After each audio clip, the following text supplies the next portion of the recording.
lawyer kasi child's dream ko din. Parang gusto ko maging share na.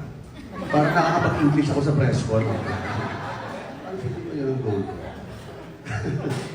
Ako gusto ko rin ano pa. Since laging tayo na sa Maynila, parang gusto kong maging bankero. Yung gano'n yung nasa island ka lang, you know, mas laid back yung yung buhay. Para relax naman na iba.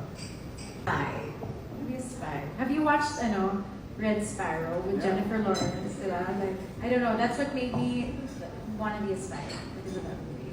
Pero nakakapagod yung action, kailangan very willing ka to do crazy things, and I'm not. So that's why I would choose. Chef, frustration ko yun, yung pagluluto. Actually, sinasample lang ko naman sila sa bahay parati, pero parating palpa. So kaya yun ang gusto ko matutunan. Anong favorite food nila na niluluto mo? Scrambled eggs lang kaya kong gawin. Pero kailangan medyo matagdagan naman ng konti yun.